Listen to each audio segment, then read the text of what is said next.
Week showdown between the Hornets and the Cardinal, two teams that have a long history against each other, both of them Northern California foes. This is the third straight year that the Cardinal and Hornets have gotten together, two of the most successful teams on the West Coast. And Carson will get into both of their storylines coming into this game.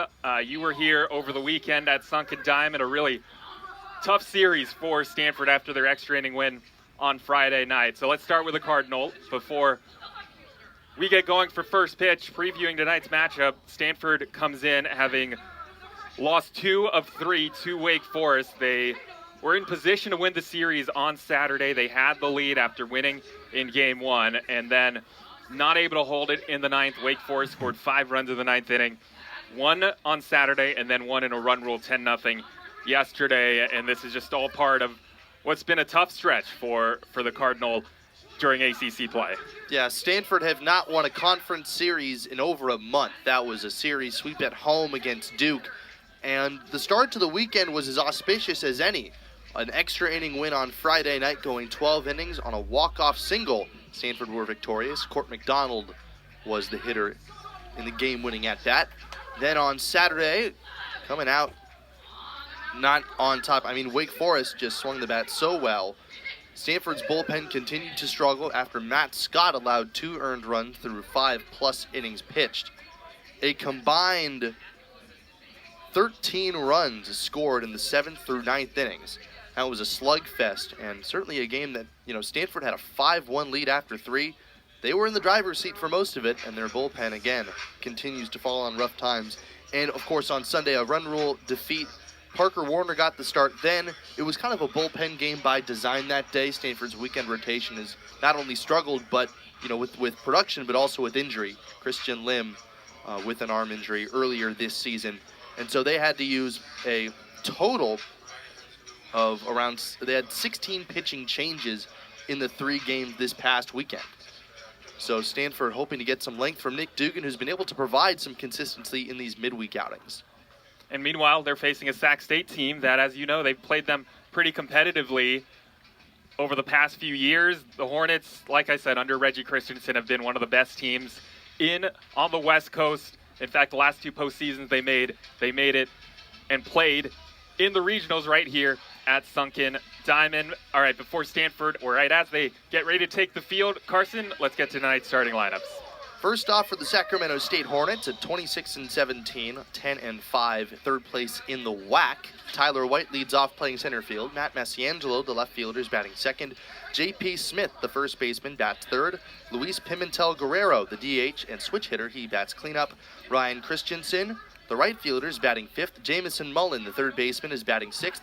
Cameron Sewell at second base is batting seventh. Jacob Cortez, the catcher, is batting eighth. Michael Perazzo, the shortstop, is batting ninth. And Sean Carey, the left-hander, is doing the pitching. For the Cardinal at 21-19, 7-17, 14th of the 16 teams in the ACC. Trevor Haskins leads off playing third base. Court McDonald up to the second spot of the lineup playing left field. Tatum Marsh, the third place hitter, is in right. Jimmy Nadai at second base is batting cleanup. Rentaro Sasaki, the fifth place hitter, is at first. Timo Becerra in the sixth spot playing shortstop. Brady Reynolds down to the seventh spot is the DH. Ethan Hott, the center fielder, bats eighth.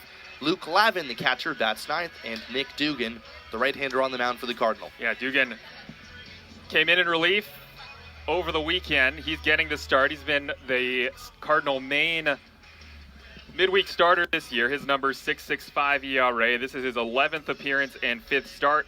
4-0 on the year, 21 strikeouts against 11 walks for the junior. He's gotten a lot of playing time throughout his career.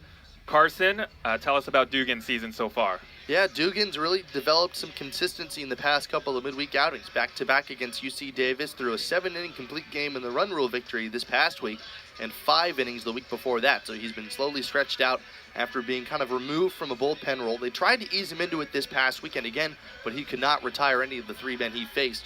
Here he is on a Monday, and he's getting the ball again, hoping to cool off the Sac State Hornets. Yeah, Hornets played a non-conference series over the weekend. They swept UC Riverside. Highlanders are perennially one of the bottom dwellers of the Big West, but a sweep is a sweep, and the Hornets, in what is not a very large conference, it usually comes down to the conference tournament about who will get the automatic bid from the Western Athletic Conference, playing well. 26-17, on pace for another 30-win season under Reggie Christensen. All right, here we go.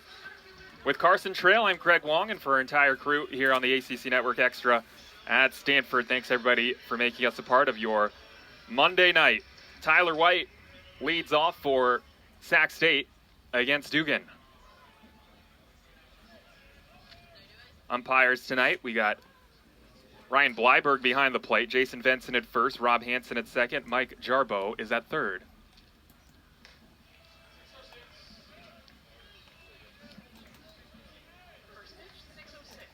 Underway with ball one.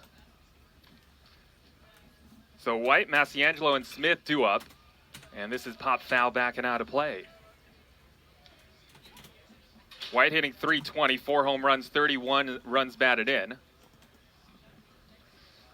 And he's had a terrific year, Long Beach State transfer. As we always say, whenever Stanford and mid-majors lock heads during midweek action for the Cardinal, although at this point they're looking for any win they can get, and a loss against a team like Sac State would really hurt them in terms of their resume. That is strike 3 call. And that is how our ball game begins. Dugan gets the K. And breaking ball dotted right on the outside corner. Although White thought it was outside and might have a case. In any case, it is out number 1. And now here's Matt Massiangelo just to finish up that point. It means a lot to the program across the way to take on a team that's done in the Cardinal red and to play in this building. Massiangelo, first pitch swinging, hits it into the shift for Becerra. And there's 2 outs.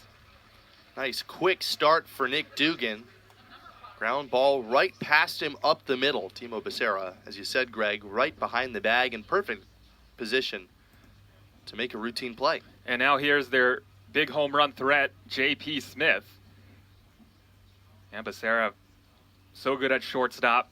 And here's the rest of the Stanford defense. McDonald, Hott, Marsh, from left to right in the outfield. Haskins, Becerra, Nadai, Sasaki third to first, and then Luke Lavin is the catcher. And this is hit high in the air, hit pretty well in the right. See if the park will hold it. Marsh right up against the wall is there, and that will retire the side. So on the first pitch, J.P. Smith shows you some of his strength, but Marsh able to track it down, and for Dugan, it's a 1-2-3 inning. We're through 1/2 frame. Hornets don't score, and Stanford coming to bat when we come back.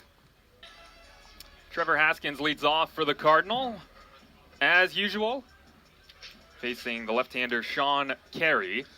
Sac State generally has been throwing a lot of pitchers during midweek games, and we might see the same today, although maybe they'll expect some length out of Carey because they have another game tomorrow against UC Davis back up north.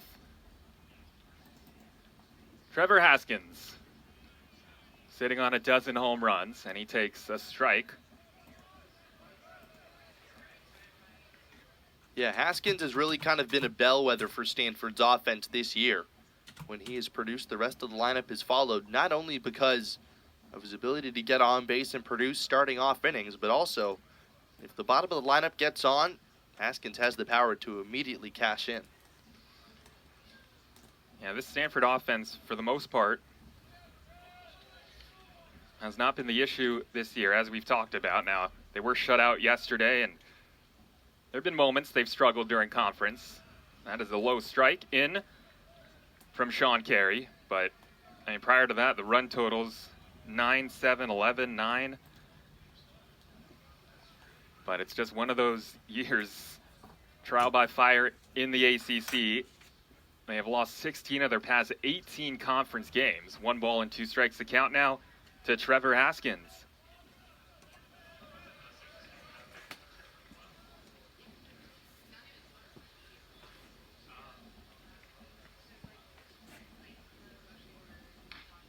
Big chopper foul.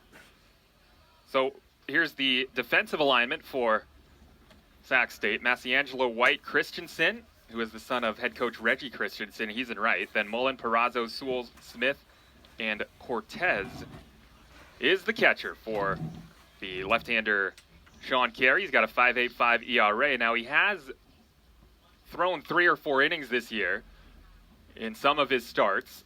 And again, with their game coming up tomorrow against UC Davis, I'm sure they want to be efficient with the pitching staff if possible, so maybe not your normal midweek bullpen fest.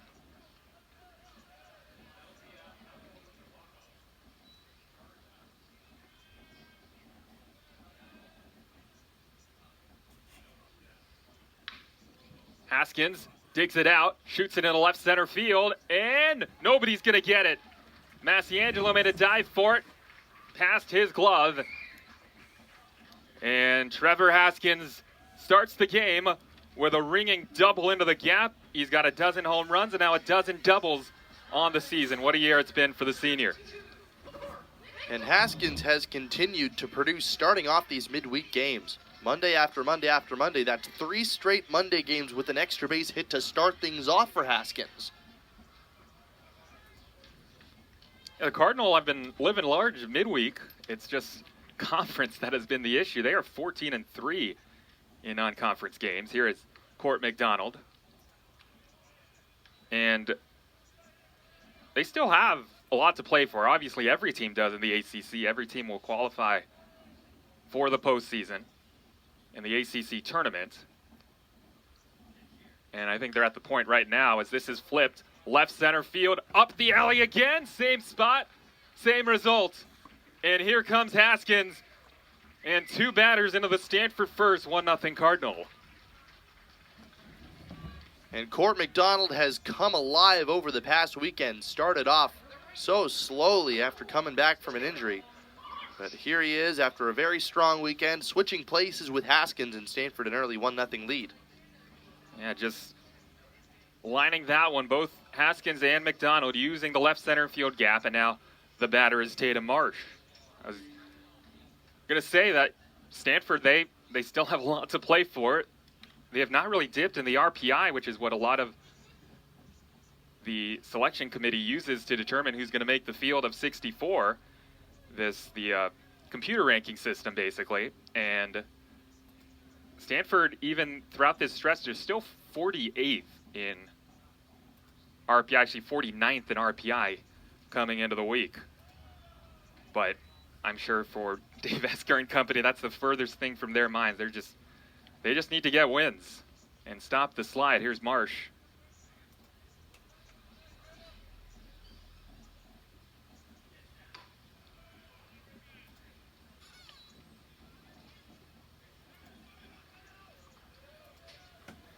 Tatum Marsh, freshman at .376, 3 home runs, and 23 runs batted in.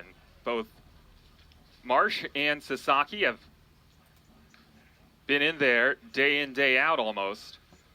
But of course, the one freshman that Dave Esker has talked about that they just have not been able to replace is Charlie Bates. And he'll tell you the record with Bates in the lineup is not a coincidence how much better it is when he's in there versus when he's not, and he has not been in there for a while. And that's not a knock on Ethan Hott at all. Hott has produced very well since he's come back, but Bates, just a superb athlete. The way that he played that first stretch in center field after only a couple of weeks taking reps at the spot makes you feel like that he could get drafted there as well. Here's a swinging bunt hit to third. Mullen's got no chance. And so an infield hit.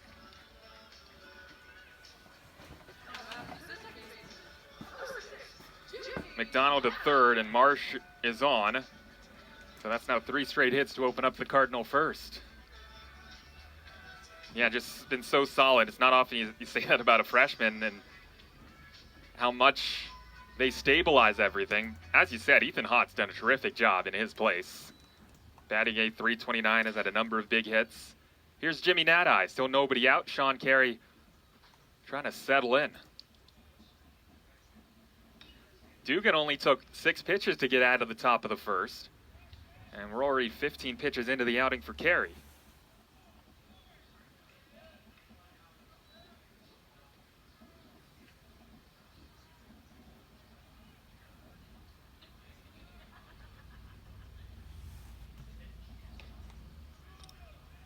One ball and one strike. Cardinal, that series against Wake Forest, their last conference home series of the season, which is why it was all the more disappointing these last couple series. Good off speed, 1 ball, 2 strikes. They had the sweep against Notre Dame, and then the losing 2 out of 3 to Wake Forest. And I know they think they should have had at least 2 more wins out of that stretch. 2 wins, 2 games where they led in the 9th, could not seal it. This is to third. It might be a pair. Mullen to second one. Sewell back to first. And an easy double play. McDonald scores. 2-0 Cardinal. But Sac State gladly willing to trade 2 outs for a run this early on. Yeah, Nada is a guy with a lot of power, both over the wall and gap to gap. With the sun still out and the wind blowing out toward left center field, certainly glad to have gotten Nada to hit something on the ground.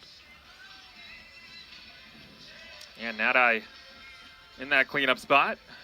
Sac State has turned a fair number of double plays this year. They're one of the top teams in turning 2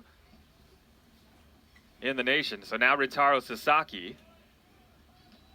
He's got the 5 home runs. Again, still not hitting for that much power. However, he is still taking a lot of pitches.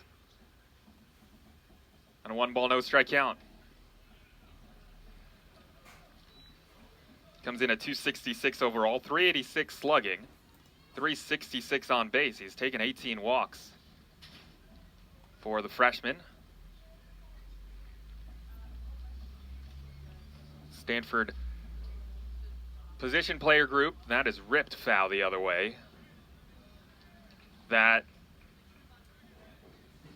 came into the year with 3 freshmen who probably all would have started in almost every game had it not been for the injury to Charlie Bates. But that is rare for a Dave Esker team in recent years.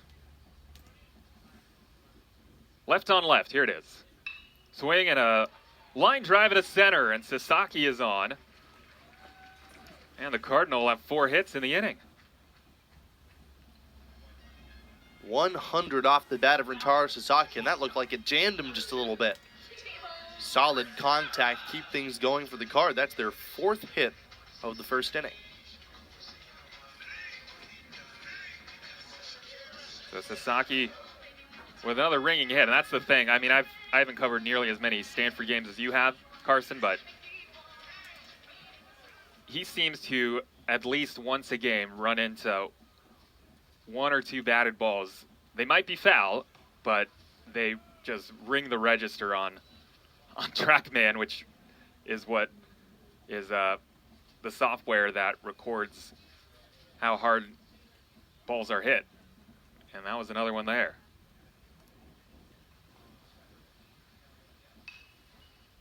Becerra fouls it away. It's fun to watch obviously his batting practice are impressive, and it's fun to watch his foul balls also. Yeah, the thing that's been most impressive about Sasaki is his willingness to be a professional hitter. That's something that Timo Becerra up at bat does very well also. And he's just so rock solid on both ends, Timo Becerra. Senior at 350, and that's, I think, where Dave Esker's leaning a lot on here in these last couple weekends, where they've just suffered some heartbreaking losses, the Cardinal, but he needs his senior leadership to kind of pick up the slack, and Becerra right at the center of that. He's one of the captains. He's just so composed up there.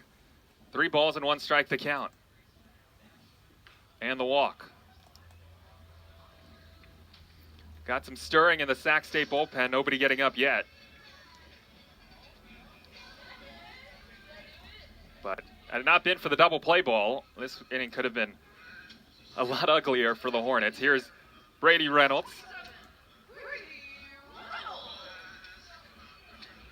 So Sasaki advances to second. And Becerra is on.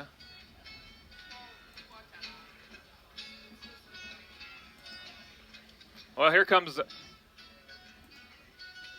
the Sac State pitching coach. This is not Reggie Christensen, who makes a lot of these visits. It's their pitching coach, John Wendt, who just has a quick message. That's one of the quicker pitching visits you're going to see. Whatever the message was, it was short, brief, maybe a little stern. Well, you got a couple of left-handed batters coming up. Brady Reynolds, who has cooled off, up now, and then Ethan Hott, who is red hot. So Reynolds, the hitter. I think the message probably had something to do with you got to throw strikes right now. Probably not happy that he just was so delicate, and you can imagine why. After you get hit around a little bit, first few hitters, it's easy to start nitpicking after that. One strike the count on Reynolds. And he swings. It's a high fly ball deep into the sky here in the peninsula. And Perazo, the shortstop, is there. And that will retire the side. Cardinal, though, with 2 runs to open up the first inning. 4 hits in the frame. And it's 2-0 Stanford. Back-to-back doubles to open up the first inning, helping catapult this offense. And it's 2-0 Stanford through 1.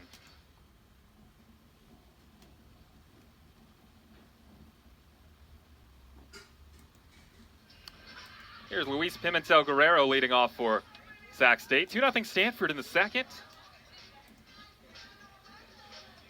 Not many more to go here at home for the Cardinal. They'll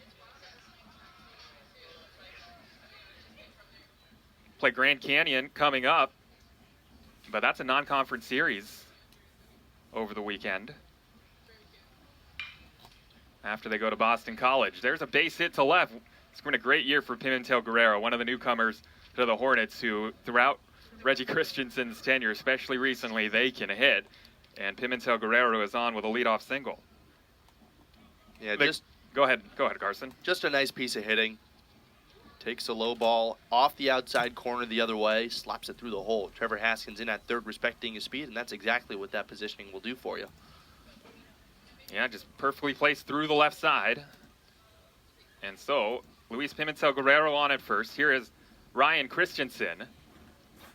And Dugan takes or delivers upstairs. Yeah, the Cardinal, after this, 3 more games here at Sunken Diamond this year. And they're, like I said, non-conference against Grand Canyon. And there's a strike called on the inside corner. That's another WAC team, just like Sac State. They play more WAC teams than ACC teams at home for the rest of the way.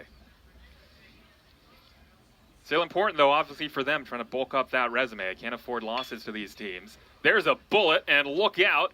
Pimentel Guerrero has to do the matrix to get out of the way, and he holds at second. That ball was tagged off the bat of Ryan Christensen. It left his bat at 107 miles per hour. And I think any faster, and I think Pimentel Guerrero may not have been able to get out of the way. Not only does it hurt, but you're also out. So fortunately, he's on base, although he cannot go first to third. Here's Jamison Mullen. I mean, Ryan Christensen, who is having a nice year. This is the first year that Christensen has been an everyday player. And he just scalded that pitch from Dugan. So the first 2 men are on, and they were not cheap hits. And now we'll see if Dugan can settle in. Here is Jamison Mullen. And you mentioned it, Carson. This has not been a team that Stanford has necessarily had an easy time with over the past few years. And this is their strength. They're hitting, and they're playing most of the regulars tonight. Jamison Mullen can't connect.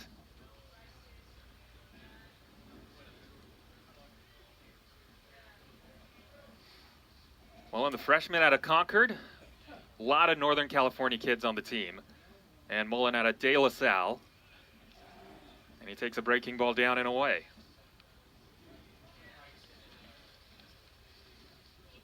That's the other fun part about whenever Northern California schools get together.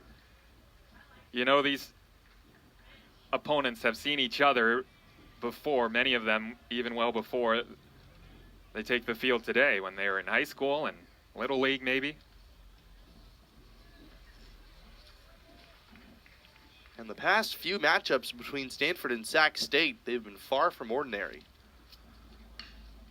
Into right center field, hot on the move. So is Marsh, who is playing deep. He comes scampering in and puts it away. Pimentel Guerrero tags up, and he'll make it to third with one out. Yeah, that throw came all the way in. Christensen was 2/3 of the way to second. And if he had been a little closer to the first base bag, he may have had the chance to tag up and run to second. Although I think at the same time, Marsh would have been a little bit more careful if that had been the case. And obviously it's so valuable to get that guy to third with only one out. So you want to make sure that's still intact. Here is Cameron Sewell.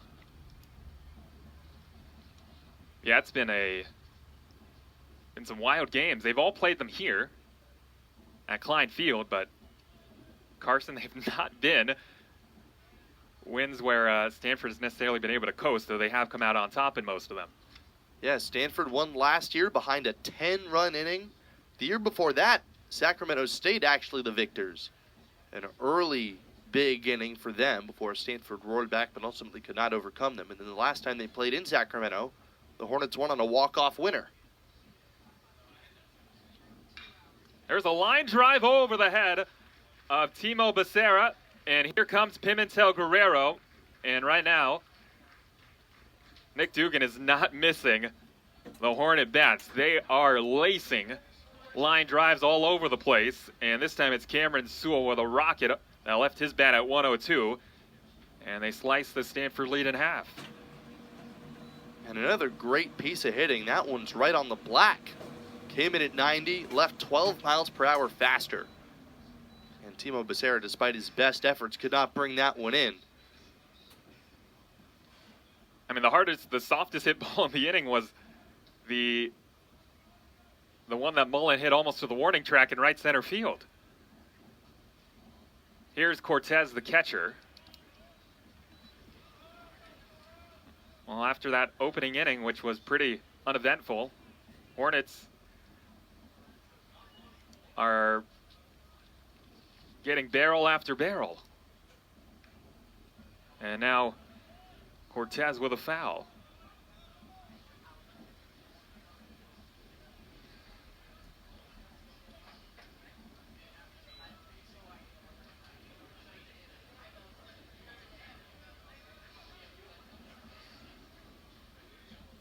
Wind blowing from right to left in the outfield. Oh, that's a nice catch by Luke Lavin, pretty nonchalant.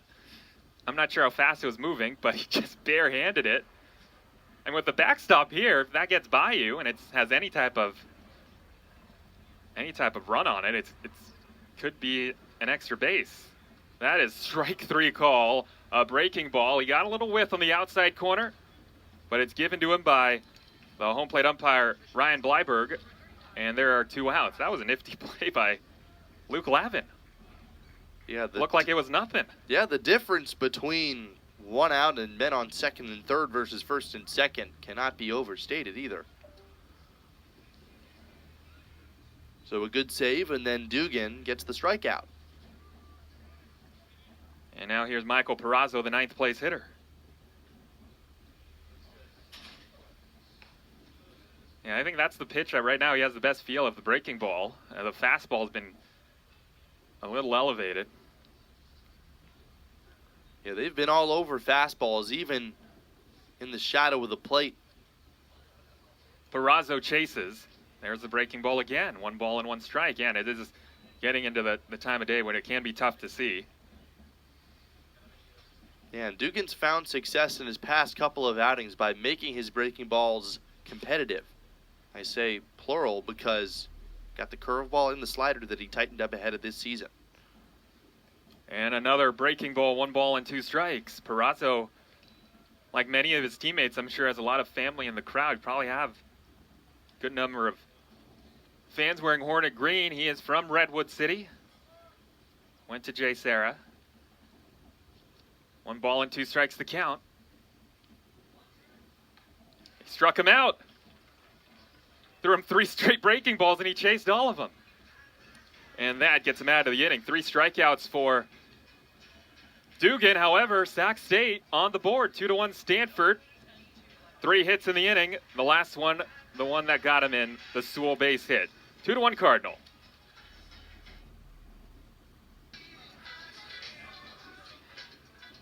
Well, as you said, Carson Ethan Hott has been hot. 329 average coming into this game. Guy's got much more playing time, especially after the injury to Charlie Bates. And he greets the new pitcher, Jackson Halverson, with a deep line drive into the gap left center field, but it's tracked down by Tyler White. Well, that was a bullet. Left his bat at 104, but it is an out. So Halverson, the new pitcher for Sac State. And Carson, you were saying last inning, I was calling them breaking balls because they had such a sharp dip to them, but that might have been the changeup that he threw, and he threw him 3 straight to get him out of the inning to strike out Perazo. Yeah, nice work by Nick Dugan. And then now Halverson, a quick first out, ahead of the 9th place hitter Lavin.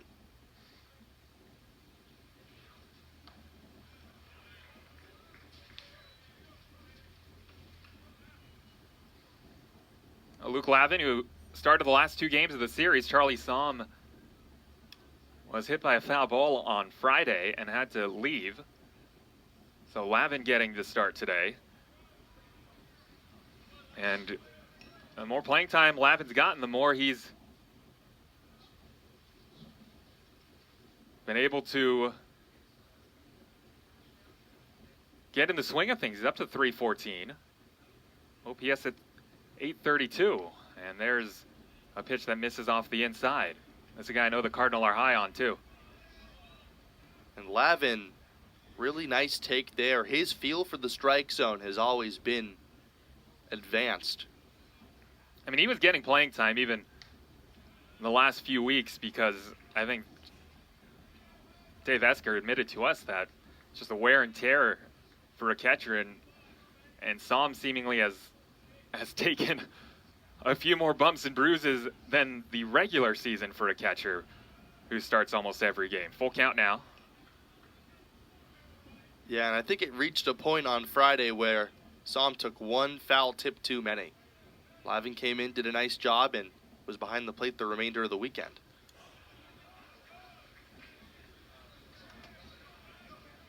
As you said, he seems to always put up good battles up there.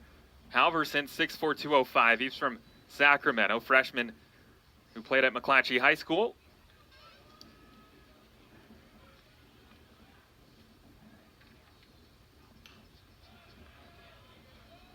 And he's got a 6.89 ERA.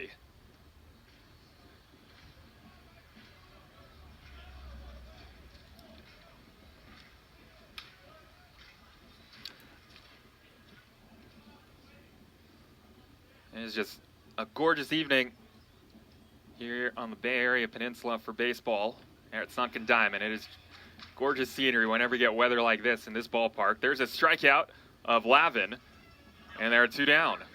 And this weather much improved from the weekend. A lot of cold, overcast, wintry days over this past weekend series, but the weather much more in character on this evening. Yeah, it was just kind of yucky weather, I guess. It wasn't, For could have been worse. California. Yeah, could have been worse. We didn't have too much rain, but it was enough to get everything a little wet. And it's just water, but Nobody likes a rain delay, though. Game 1 on Friday started about 15 minutes late. yeah. Haskins the batter, and he takes down and away.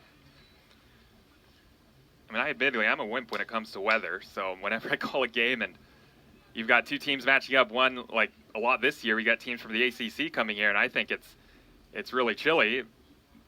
They think it's nothing. This, I feel a little more comfortable that we have similar, both fan bases have similar weather personalities. I'd say so. It's not really a term, but I also think that the ACC teams were a little disappointed that the weather wasn't better when they visited. that's right. I mean, they're expecting California sunshine. Now, this is what they wanted. This is Wake Forest just needed to come in a few days later.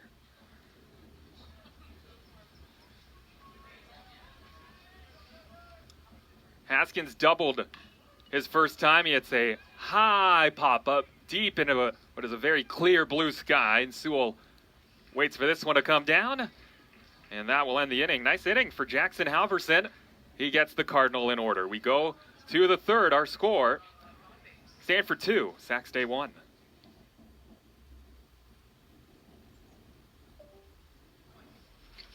There you get a good view of a beautiful sunset here at Sunken Diamond. Very minimal breeze at the moment, blowing towards the outfield. The batter is Tyler White, top of the order for the Hornets, coming up against Nick Dugan. There's a rip and a miss. I mean, it's so nice. Carson, do we have a little wildlife on the field? Yeah, we have some furry friends out there. A squirrel in right center. So large that it looks like Stanford's playing a four-man outfield. You did confirm it is a squirrel. You have the binoculars.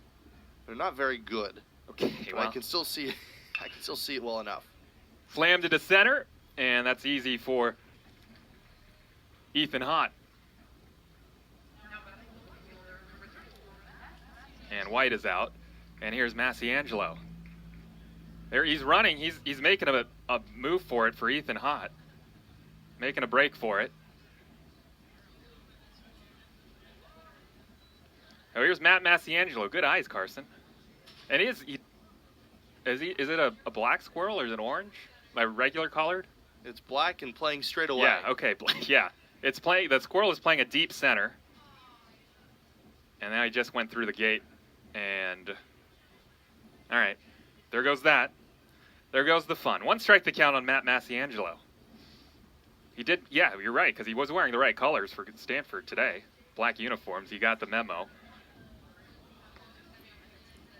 1 ball and 1 strike to Massiangelo, who comes in at 383. He did not play for the first half of the year, so in limited at-bats, he's had a good start to his limited playing time, and he chases there in the count. 1 ball, 2 strikes. Massiangelo comes in at 391. He's 18 for his first 46. Out of Huntington Beach, transfer out of Cal State Bakersfield.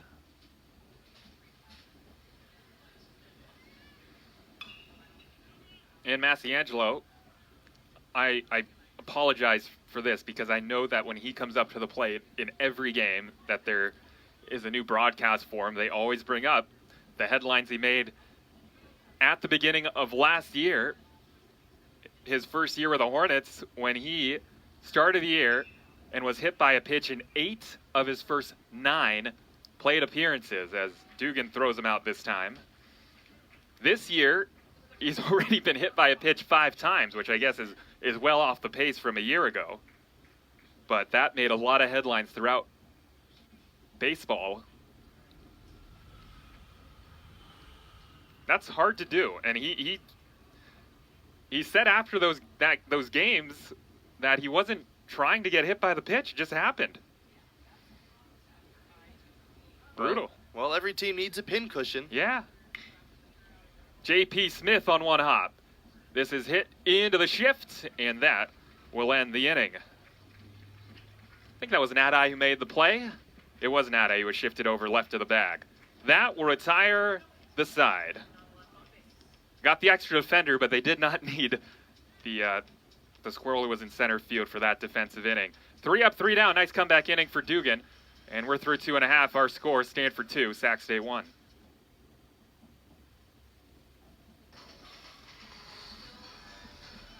Yeah, Carson, you wouldn't know it by looking at the sky today, but we had pretty consistent overcast conditions over the last few days here in the Bay Area, Northern California area. And it's been a wonderful reprieve today. I'm not complaining, to be clear. Here's Court McDonald to lead it off against Jackson Halverson, who's in his second inning. Another quick inning for Dugan against that same part of the order that was aggressive to open up the game. So I think you did the math, and you're telling me in between breaks that That's 15 pitches to the top 3 hitters in the order, 2 times through. Certainly. So 6 at-bats, 15 pitches. You'll definitely take that if you're Nick Dugan in the way of efficiency and also limiting production from the top of the order. Well, Halverson right now is getting the Cardinal hitters off balance. Again, it is that time of day. You see the release from the pitcher goes into the shadows. It also can be tough to catch.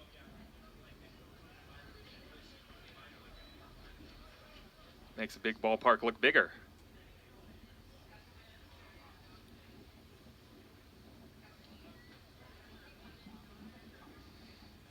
McDonald doubled in the first run of the day for the Cardinal.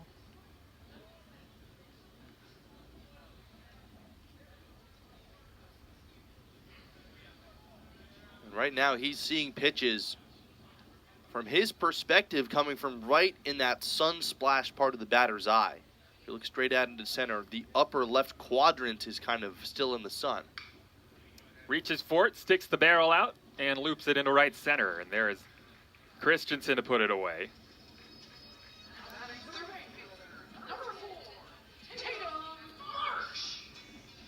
And now Tatum Marsh.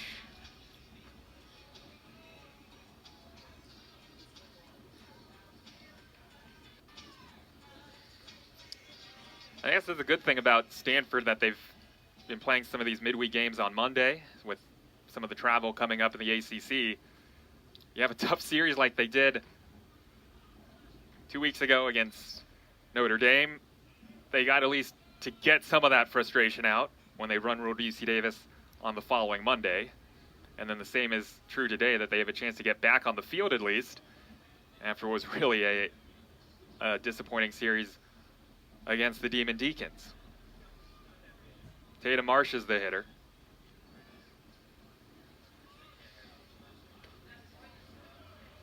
And all these midweek games add up in the way of record if Stanford can continue to play well. We mentioned the RPI. You still have to be above 500 if you want to make the national tournament. 21-19 now, and we didn't think that was going to be an issue when they started the year 9-0.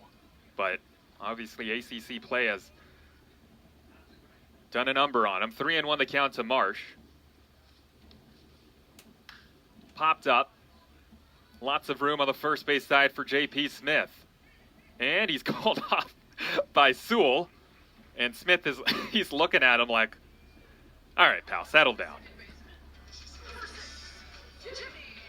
And Smith was under at camp for a while, and then he has Cameron Sewell come sprinting in from behind and called him off. All smiles here at Sunken Diamond. Here's Jimmy Nadai. And you're right. I mean, it's the non-conference that has kept Stanford at least in relative striking distance. Now, I don't think anybody's under the impression that they're in the field of 64 right now, especially after the last 2 weeks. But it's a long way of saying they still have so much out in front of them, despite some of the disappointing results. Even Notre Dame, they're still pretty highly regarded in terms of RPI. 1 ball and 1 strike now to Jimmy Nadai. Not as you would expect for a team that is struggling as much as the Fighting Irish have been throughout most of conference.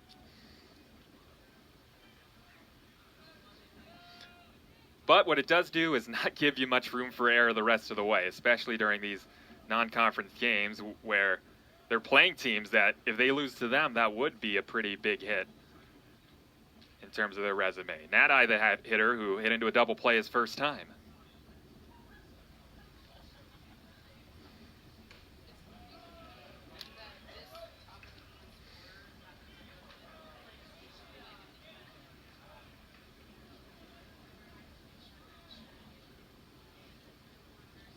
What a year for Jimmy Nadai, 10 home runs.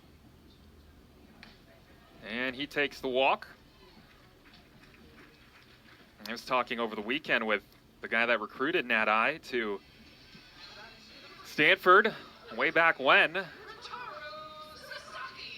And that is Tommy Nicholson, who's now in his 4th season as the head coach up at UC Davis. That's again who Sac State's going to be playing tomorrow for the 3rd time this year. And he just raved about the player that Nadi has become. I know it's exciting for him whenever Davis plays Stanford over the past few years, that he's gotten to see a lot of the players that he helped bring to Stanford. Sasaki swings and misses. The runner goes, and it's not in time.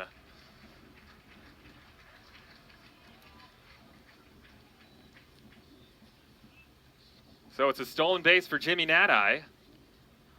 Potentially hit and run, but swung and missed anyway. That's the first of the year for Nadi. First time in 6 chances that Nadi has swiped a bag. And Sasaki takes down and away 1 ball and 1 strike. Good effort by Cortez, but a little too much speed from Jimmy Nadi, who I'm sure is breathing a big sigh of relief now. I got to tell Tommy Nicholson about that. I'm sure Tommy is right on top of it. First steal for Nadi on the year. And he has taken a pretty significant secondary lead away from second. 2-1 the count. Yeah, Stanford as a team have run so little. Continuing to be aggressive when the situation calls for it. Now a base hit could mean a run. Helicopter overhead.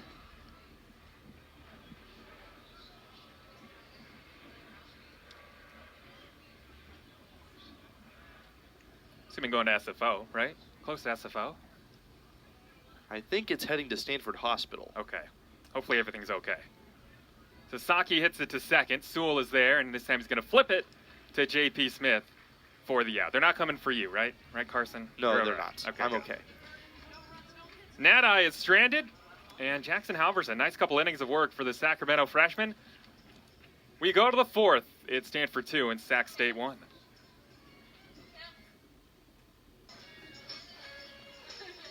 We get going here in the 4th. Nick Dugan trying to build off that last inning. Went through the Hornet lineup.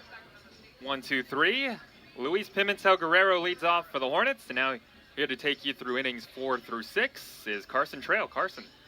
Thank you, Greg. Very quick trips through the 1 through 3 hitters for Nick Dugan. Now facing the 4, 5, 6, which is the part of the lineup that started the rally to score Sacramento State's only run. Pimentel Guerrero to lead things off. Switch hitter batting left-handed.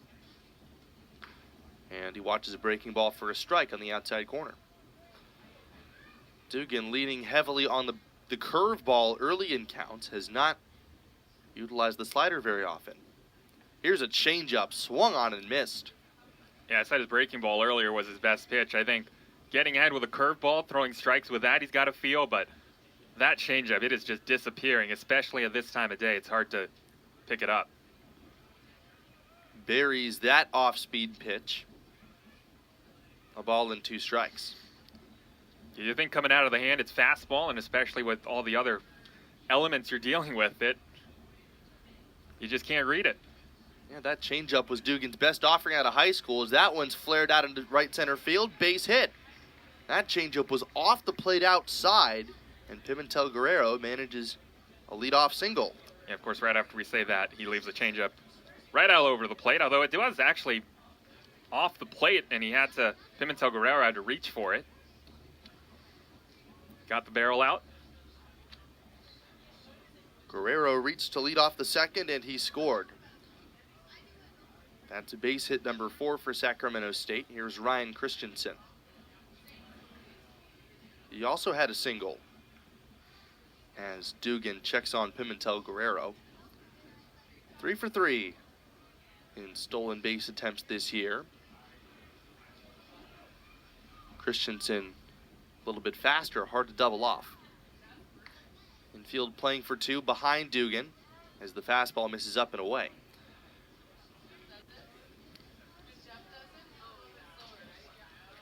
Dugan trying to get some more length in his another midweek start. That one fouled off. Through a 7-inning complete game in the run rule victory over UC Davis this past Monday. For that, throwing 5 more strong innings. They continue to stretch him out. And even though Dugan has not performed well in conference during the midweek, he's been superb. 2 balls and a strike. That fastball was clocked as high as 95 miles an hour ahead of the season. Down in the low 90s today. There's the 2-1. Christensen lines one off of Dugan. It ricochets to Nadai, and he has no play. Dugan wore that one right in the rear end. That's a single. And again, Pimentel Guerrero advances to scoring position, and Christensen has a second straight hit to start the 4th inning. And now John Ursone's going to come out and check on Dugan. That one caught him flush. Of course, you would hate to have any part of your land leg tighten up on you. In 96 miles per hour, and Dugan, hopefully it got a lot of flesh. 96 miles per hour exit velocity. And he's smiling. That's always a good sign. And if that gets past him, I wasn't watching exactly where that shift was playing, but it was hit hard enough that it could have been a base hit anyway. I think that's definitely true. There was a play in yesterday's game against Wake Forest where Stanford had a ball hit up the middle against a pitcher, and the pitcher, who was Torin O'Haron, sort of reached across his body, and if he just let it go, it may have been double play. That one, not the case there. I think that was hit hard enough that it would have squirted on through. And then all of a sudden you're talking about men at the corners and nobody out, tying a run 90 feet away and plenty of chances to get him home. Whereas now, with Mullen coming up, you're still 1 pitch away from getting 2 of those 3 outs. And you just tell by how hard it ricocheted off of him, how square it hit him, but looks like he's all right. Jamison Mullen takes a breaking ball high and inside for ball 1. Pimentel Guerrero at second, Christensen at first. None gone, Sacramento State, a chance to tie the game. Swing and a miss. There's the big curveball. Dugan back even in the count to Mullen, who flied out in his first trip. Again, that pitch that was lined up the middle, it was a fastball. There's the tight slider on the outside corner, and it's 1-2. So yeah, he's using his off-speed stuff to get ahead right now, because the fastball he just doesn't have the feel of. The 1-2 pitch. Good take. Mullen had a good look, but that evens the count.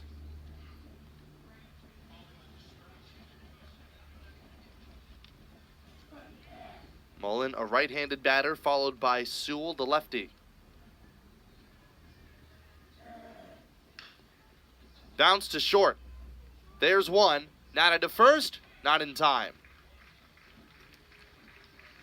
So Dugan does get the ground ball, but it's a fielder's choice on the play. Pimentel Guerrero advances to third. Just hit too softly for them to turn 2. He wanted a chance at it. I think Becerra would have had to charge the ball. But obviously you just want to get 1 at least. Possible tying run 90 feet away. Men at the corners, 1 gone here in the 4th. Stanford scored 2 in the first and haven't had a hit since then. Sacramento State, they're 1 in the second, have a rally going in a similar part of the lineup. As a first pitch foul by Cameron Sewell. What we might see a little bit more of for Sac State. That was an off-speed pitch, and he was sitting on it and just yanked it a little too much foul, but he got a lot of hard contact against it. 0-1 to Sewell, who drove in Sacramento State's only run thus far. Nice pitch by Dugan, right at the bottom of the zone with the slider, and it's 0-2. Infield still playing for 2. Sasaki holding on Mullen at first. Mullen a candidate to run, as that one misses high and tight. Jamison Mullen actually does not have a steal. Sewell considerably faster, hard to double off. The 1-2 in the dirt. Lavin knocks it down. Dugan's pitch count working a little bit higher. The first and the third inning combined 15 pitches. That has kept it low. A little bit more arduous of an inning here in the fourth. Swing and a miss. Got him down in the zone, strike 3. And they're just not picking that changeup up. And easier said than done. But it is just dancing. And it's seemingly staying in the zone a while. And it has looked like that fastball, and Zach State just can't lay off. And that's a big strikeout. Dugan's got 4 punch outs, and the 2 that are swinging have been on the changeup. So now Jacob Cortez, the Hornets catcher. Dugan deals. Check swing, yes he went, says home plate umpire Ryan Bleiberg, strike 1. First pitch breaking ball.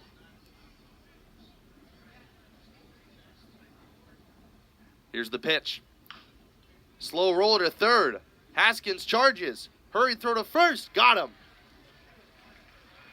Haskins made that play look routine, and the Cardinal escaped the inning unscathed. We go to the bottom of the fourth. Stanford's offense trying to get going against Halverson and the Hornets when we come back on ACC Network Extra.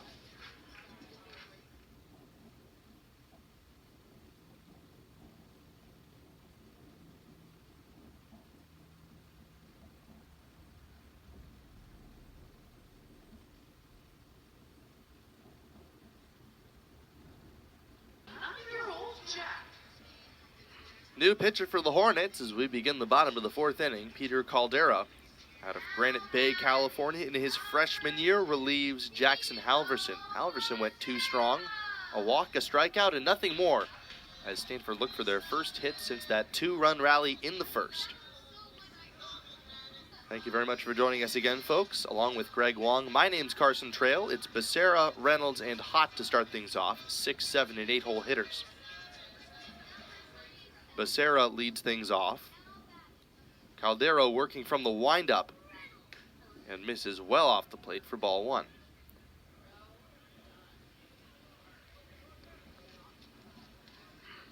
Becerra, who's been the picture of consistency this year. 3 hits and 10 official at-bats against Wake Forest. And he's been producing in ACC play week after week. 5 hits against Georgia Tech, 4 against Virginia, 4 against Cal. Here he waves and misses. I mean, these are the guys, right? Becerra, Haskins, and the seniors that, just want to extend their time at Stanford as long as possible playing baseball. Becerra takes strike 3 called. And it's so easy to kind of fall into that trap after 2 tough weekends in a row and just overall a brutal ACC stretch.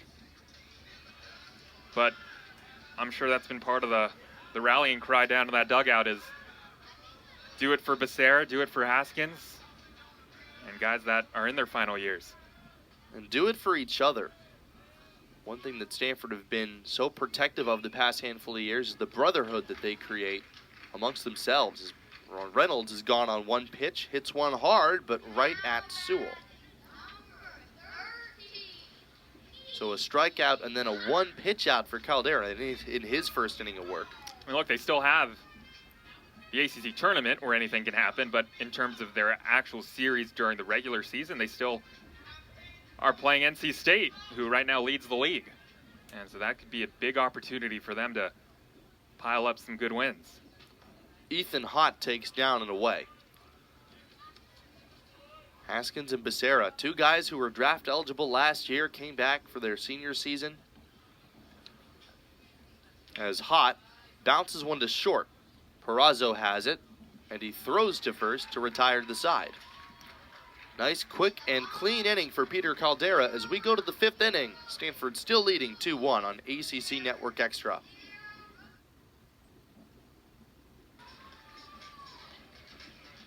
Michael Perazo to lead things off against Nick Dugan, who's gotten into a rhythm since the second inning, which was shaping up to be a possible more extended rally for Sacramento State. Peraza then the top of the lineup due as he flies one into shallow center. Hott comes racing in, and he gets there to make the catch. So Peraza, after making the final out of the fourth inning, makes the first out here in the fifth. And that brings up Tyler White, the top of the order. He's seen 2 pitches, Ethan Hott, today. First one was hit hard. That one just off the end of the bat. Tyler White digs in for his third time. Check swing, clearly no swing. Or Peraza, I beg your pardon, Peraza. Peraza very aggressive. Same could be said for the top of the Sacramento State lineup. Fouled off. Fastball on the outside corner. The Hornets have been hunting fastballs tonight. Making some solid contact on him back in the second. Nice piece of hitting by Luis Pimentel Guerrero on a changeup. That's some of the only contact they've produced on the off-speed that's been productive. Ground ball to the left of the second base bag. Nadai winds up, and the throw is picked out by Sasaki. Nadai was positioned to the left of the bag in the overshift, and Sasaki stretches out to pick it out. 2 away. Yeah, that is sensational stuff on both ends.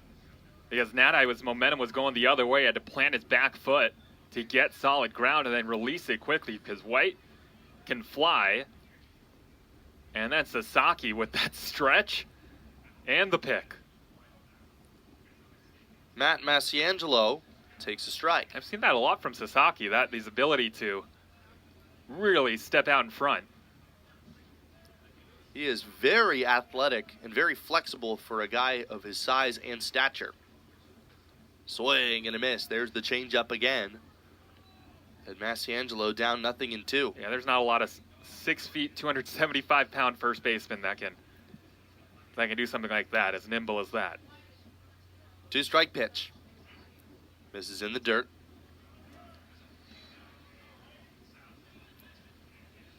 See, guys built like that with that level of flexibility, they're playing in the NFL.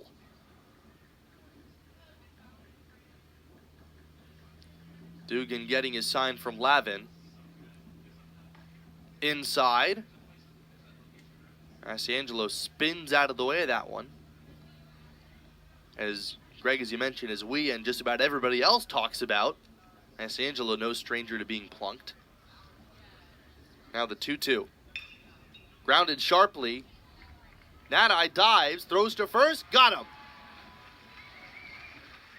Couple of nice defensive plays for Jimmy Nadai. And that's how the top of the 5th inning draws to conclusion. We're halfway done at the sunny confines of Sunken Diamond. It is Luke Lavin and the top of the Stanford lineup coming up when we come back on ACC Network Extra.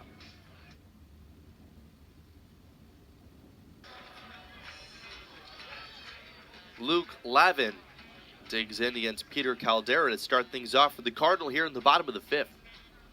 All 4 hits for Stanford came back in the first inning. And Lavin trying to buck a trend of hitless baseball for the Cardinal after he struck out in his first trip. Here he watches a slider wide. Caldera out there for his 2nd inning of work. Last time he appeared was April 8th, throwing only 2/3 of an inning against UC Davis. 1-1 the count on number 11, Lavin.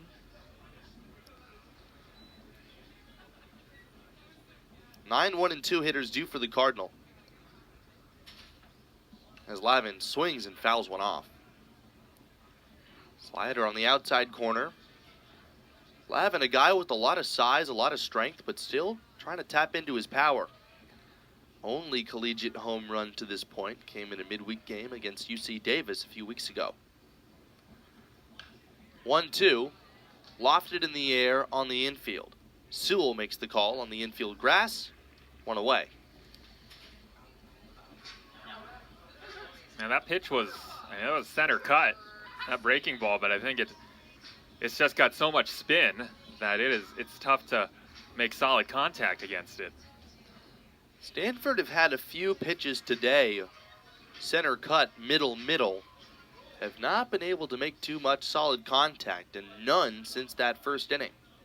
Here's Trevor Haskins, got Stanford's day started with the double, came around to score one of 2 runs that have been the difference in this game. Stanford trying to split the weekend after going 1-2 against Wake Forest. Had a chance to get a series win for the first time since March, as Haskins now even in the count 1-1. They hadn't won a conference series since Duke came to town in mid-March. Since then, Stanford have really had tough times in their first year traveling coast to coast. As Haskins bounces one up the middle, Perazo slings it and gets Haskins out in time. 2 quick outs for Caldera, and that brings up Court McDonald. But as you said earlier, like, they take into account I think they weight recent success more heavily, the committee. But those wins at the top of the season, they still count, and they have a number of great wins, including taking the series against North Carolina, those Duke wins. Court McDonald takes a strike. Stanford's midweek schedule has given them stones to tread on through these rough waters they've endured the past month. McDonald, and whose foot did that hit? I think McDonald's upset that it didn't hit his foot. That one glanced off of somebody. That might have just been the catcher, Jacob Cortez. A ball into strike. And a swinging bunt out in front of the plate. Cortez pounces on it and throws out McDonald. Another quick and quiet inning. That's 7 straight retired by Sacramento State pitching. We go to the 6th inning. Nick Dugan's still out there, and Stanford's still leading 2-1 when we return.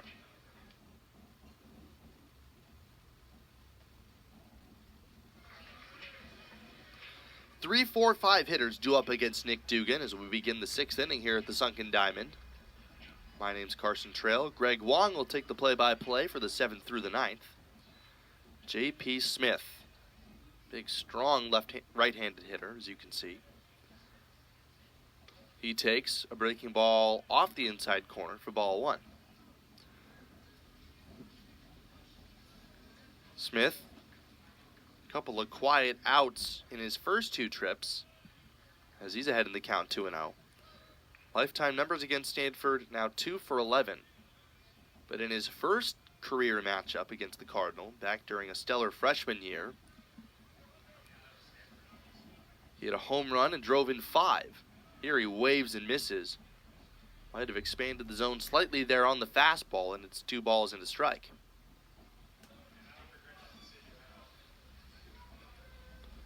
J.P. Smith went out to the Cape League this past summer, an abbreviated stint with the Orleans Firebirds, as he rockets one to left, and that's past McDonald up against the 375 marker.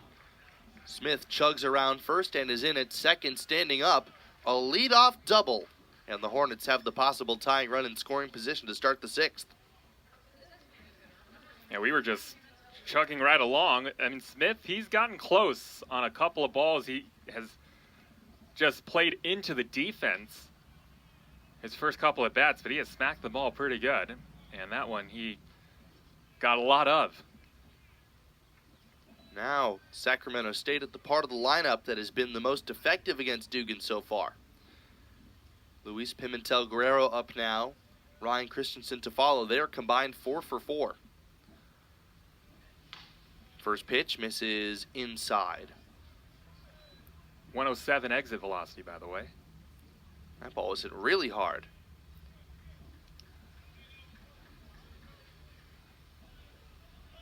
And we got a balk.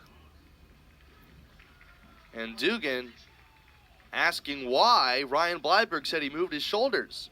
Yeah, I think that was the signal. That's the signal for the shoulder move. And now Dave Esker coming out to have a word. Little dance by Richard Blyberg. Ryan Blyberg, rather, yeah. Yeah, just any type of motion like that that can give the indication you're deceiving the runner, they're going to call. That's a significant 90 feet, obviously. I don't think Dave Esker's buying it, judging by that look. I don't know if Dugan's buying it either, but now he has to pitch for a strikeout. Man at third, nobody out. Sacramento State got their lone run back in the second, and now Stanford brings the infield in. Pimentel Guerrero, the hitter. The 1-0. Change up, misses inside. 2 balls, no strikes, the count.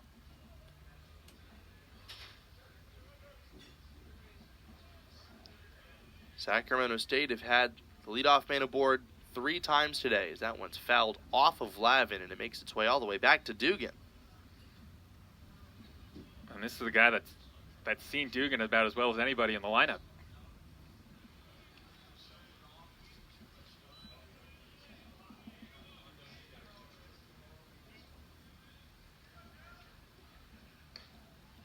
That one fades off the plate. Changeup did not threaten the zone, and it's 3-1. Smith, not a guy known for his speed at third, nobody out. 3-1 comes up, and that hit the knob of the bat. Pimentel Guerrero with not much protest. He was trying to get out of the way, but the ball still found him. So 3 balls and 2 strikes. Dugan fortuitously can pitch for the strikeout now.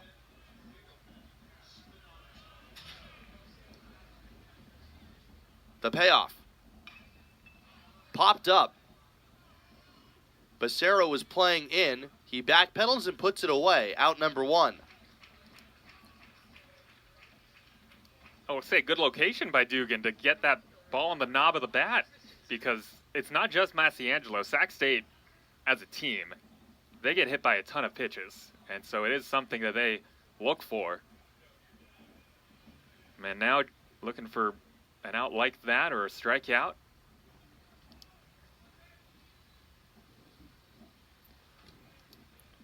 One out, infield still playing in for Ryan Christensen.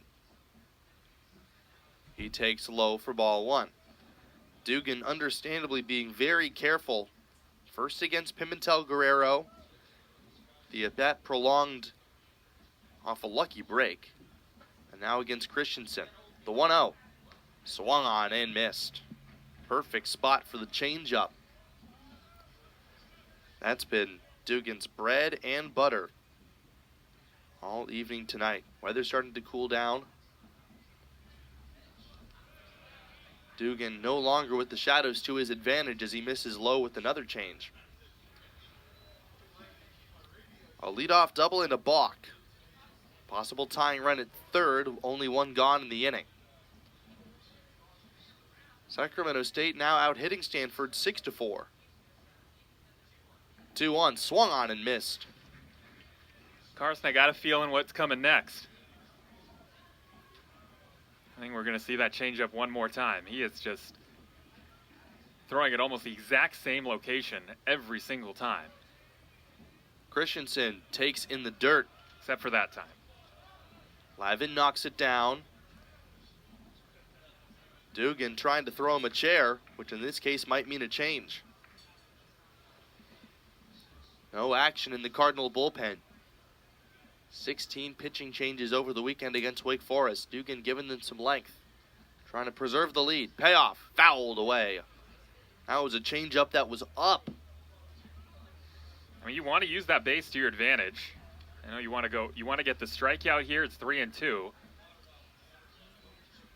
But obviously, your number 1 goal, you don't want that run to score. So you do not want to make a mistake in the middle. You don't have to come in. Walk is not the end of the world. Infield on the grass. Another payoff. Swung on and missed. Strikeout number 5 for Dugan, and his 3rd swinging on the changeup. And now Thomas Eager comes out from the dugout. Could not see from our angle that there was anybody warming up in the bullpen. Yeah, I think this is just a visit. And, I mean, you know that the Hornets, if we know it's coming, you know the Hornets know it's coming. but that thing is so pure tonight.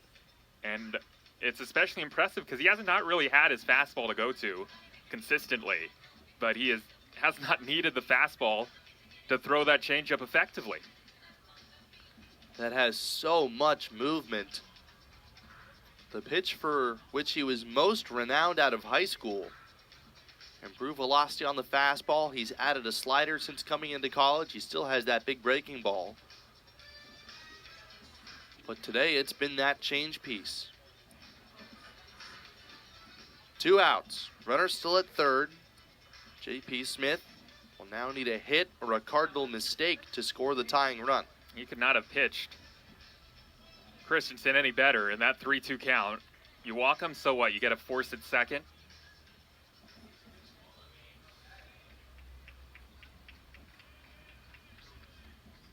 Two outs for Jamison Mullen. Infield moves back as Mullen takes a breaking ball up for ball one. Didn't miss by a lot.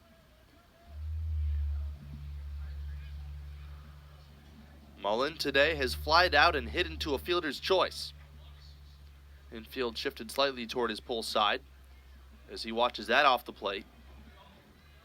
2 balls and no strikes. Still no action in the Stanford bullpen. Cameron Sewell, a lefty, is on deck, and lefties have had the most trouble with the changeup. Here's the 2-0. Check swing. No need for an appeal. He has not missed by much here on some of these first 3 pitches. Couple of bases open. Can understand why Dugans wanted to pitch him carefully. That one's in there. Didn't have to be called strike one, but that prolongs the count. J.P. Smith still at third base. Led off the inning with a double. Only extra base hit for the Hornets tonight. 3-1 late on the fastball. Sprays it out of play. One of the few times that Sacramento State have been late on that fastball. They've been hunting hard ones all night. Another full count. Here's the pitch. Swing and a miss. Strike 3. Something extra on the high fastball. Back-to-back strikeouts retires the side. So the Hornets get a man to third with nobody out, but they do not score, and Stanford preserves their 1-run lead. Heart of the order coming up for the Cardinal in the bottom of the 6th. Don't go anywhere on ACC Network Extra.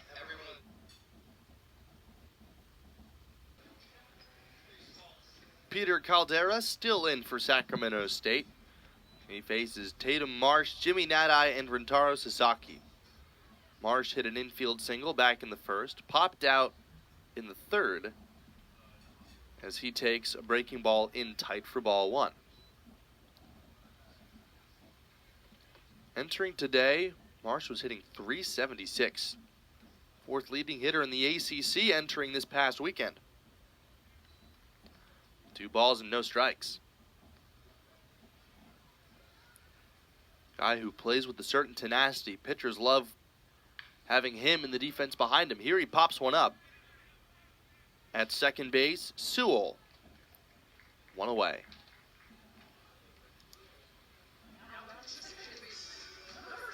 That's another hitter's count where Stanford failed to find the barrel. And here comes Jimmy Nadai.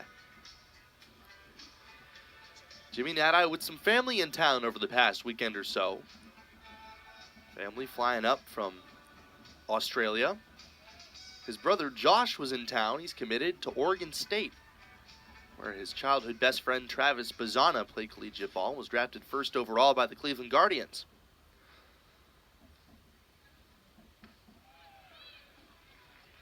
Nadai first came to the United States around age 10.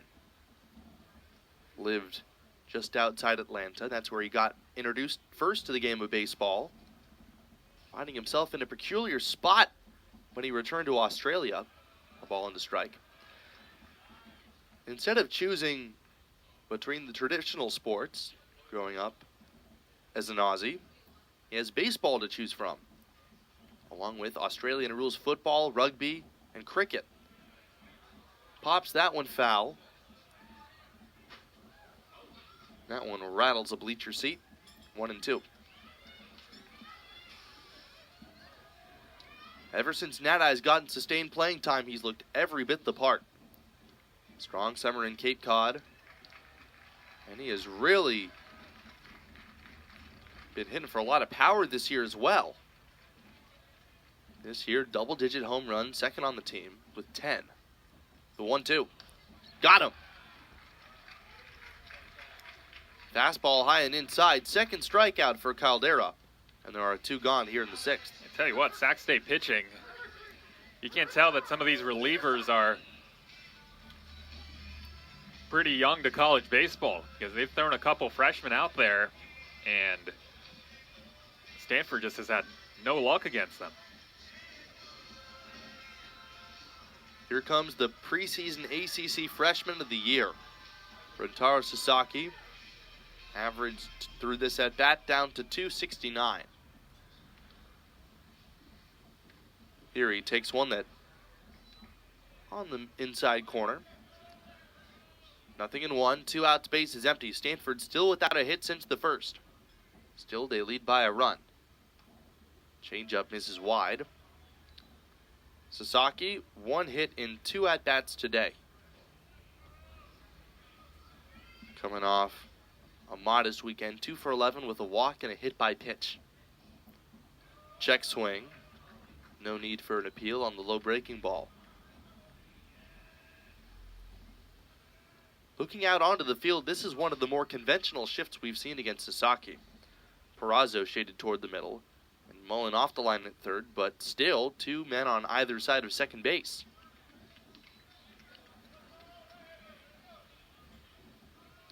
Sasaki ahead in the count, not afraid to take his walks. Stanford have only had 1 base runner since the first. Entering this inning, Sac State had only lost 1 hitter in the 13 they faced, as here Sasaki takes ball 4, and that extends the inning for Timo Becerra. That's the 3rd walk allowed by Sacramento State pitching. 7 base runners total for the Cardinal. For Sacramento State, they only have 6. 1 extra base hit made it as far as third base back in the 6th, but Nick Dugan, a pop out after falling behind 3-1 in the count, and then he punched the next 2 hitters out. Timo Becerra swings the first pitch and taps it to the backstop. Yeah, Haskins and McDonald got things going for the Cardinal to start the game, and we thought this might be a night where the Cardinal were going to potentially threaten a run rule another mid-major, but they've only had 2 hits after that. I'm sure Sacramento State have had flashbacks to that 10-run inning in last year's matchup. Shades of that to start the game, but nothing even close to that since. 1-1 to the Cardinals shortstop. He drills one into the right center field gap. Christensen coming over makes the catch. Loud contact from the Cardinals shortstop, but the side is retired. A 2-out walk stranded at first base. We go to the 7th. When we come back, Greg Wong will take the play-by-play on ACC Network Extra.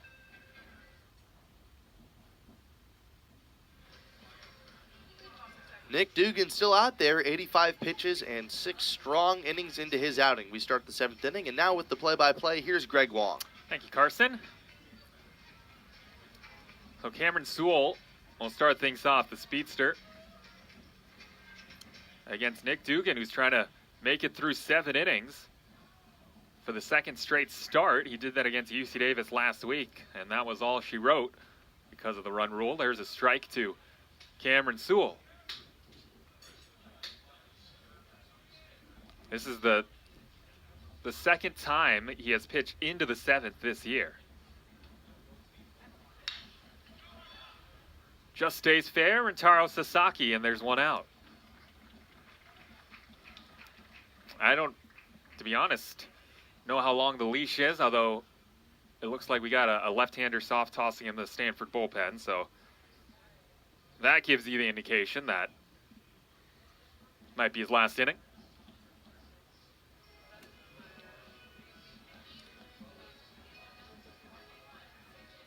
And we do have a pinch hitter, Ellie Kligman.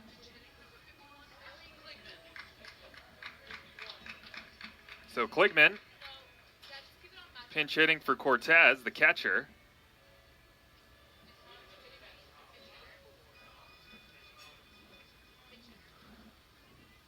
And Kligman to face Dugan. Kligman is the usual catcher, so I'm assuming he'll stay in to catch after this. Really nice job by the Sac State pitching staff tonight, which has gone through its ups and downs. These are two young pitchers. And considering there are a couple freshmen this time a year ago, they were still pitching in high school. And they come into Sunken Diamond, and they've just put up 0 after 0, keeping the Hornets in it. Kligman with a foul back, and the count now 1-2. He left that pitch up. One of the more balanced swings we've seen from a Hornet tonight. Kligman had a lot of success against Stanford last year. 3-for-3 performance, a double, a homer, and 3 runs batted in. Las Vegas native, and he's got talent. He was picked in the draft coming out of high school. That is a little dinker hit to second. Jimmy Nadeye is putting on a show tonight.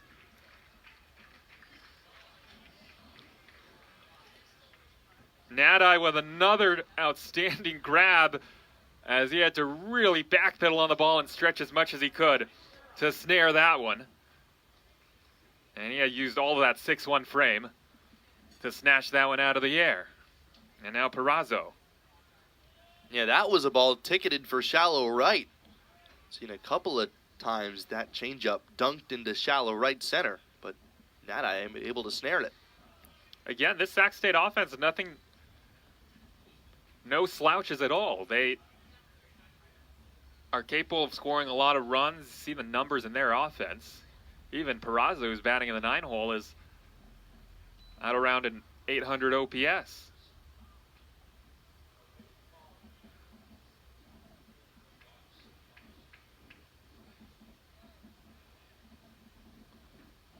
Perazo, again, a Sarah product. Dad played baseball at USF. Sarah's had some good athletes, gotta say. Including, first and foremost, former Stanford left-hander Drew Dowd. That's right. Now playing in the Tampa Bay Rays organization. Little squibber. If it stays fair, it's trouble for the Card, and it's gonna go foul. Very smart play by Haskins. He had a ball hit just like that earlier this weekend, which turned into an infield hit. That time does the wise thing, albeit a little risky, because if it stays fair, then you might run into some more problems, but it rolls foul. I mean, at that point, he didn't really have any options. He just had to let it go, because if he picked it up, it would have been a base hit anyway. So Perazo trying to jumpstart this Hornets attack. Carson said last inning they had a great chance to get that last run. They had a guy at third, nobody out. Pop out and then back-to-back strikeouts. Reaches the barrel out, bloops it, right center field. How about Nadeye one more time? Do not hit it to him tonight. Nadeye with the grab. And another nice plays by the Australian here in the 7th. It's time to stretch here at Sunken Diamond. Bottom of the 7th coming up. Stanford 2, Sac State 1. Bryce Stockton on to pitch for the Hornets. As we get going here in the bottom of the 7th inning, everybody stretching their legs here in the stands. Jimmy Nadeye is doing everything tonight defensively. A guy that has had a lot throughout his Stanford career. And so now Bryce Stockton on to pitch. Sac State's pitching, I'm sure, is gaining a lot of confidence from tonight. You have the final line for Caldera. And he and Halverson have really combined to just keep this thing close for the Hornets.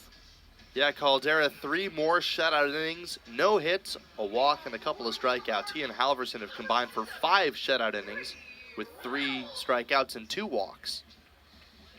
No hits allowed since the first inning, and they were all against Sean Carey. And you're a couple freshmen, you head into this place with all the history at Sunken Diamond, as Brady Reynolds is going to start this thing against Stockton. And they were just completely unfazed. As you said, the Cardinal have had a good handful of pop-ups in this game on pitches that were mistakes. But the Hornets are not going to give those back.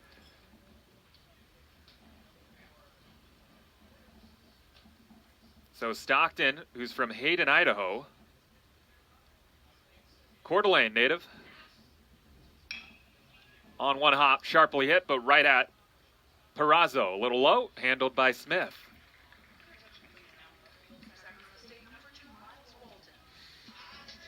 Miles Walton has checked in to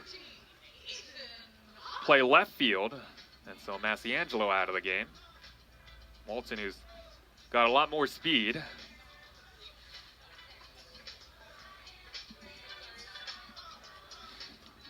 Here's Ethan Hott.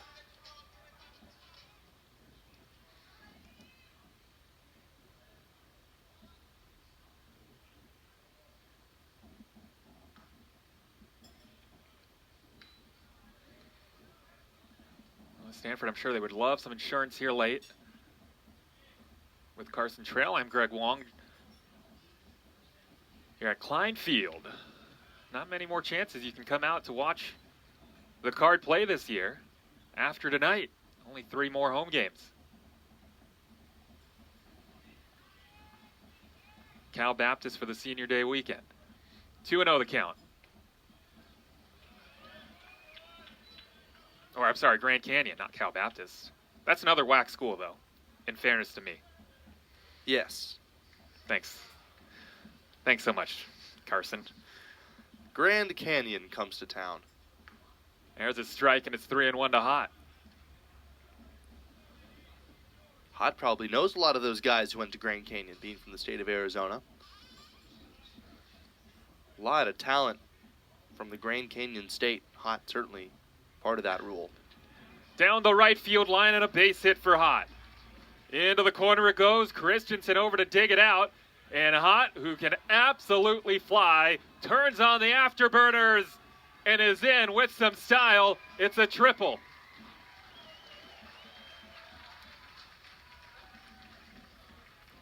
Off the bat, you knew he had extra bases. The question is how many? As soon as Christensen could not cut it off and it rolled up into the corner, Hott was surely thinking 3 before, let alone after. And now Sacramento State has to bring the infield in. Speed on display. And Lavin, who's been a great situational hitter, can drive him home without recording a hit. And as you said, Carson, first hit since the 5th batter in the Stanford lineup in the first, Sasaki. Lavin with a chopper foul. So they had 4 hits in the first 5 batters of the night. Little did we know they would not have another one until the 7th. And it was a triple by Ethan Hott. And now he's at third, and the Cardinal would love to get him home any way possible.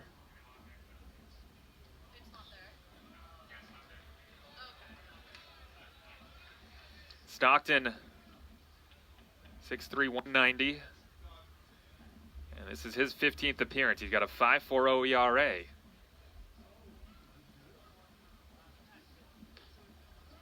And not biting on the breaking ball.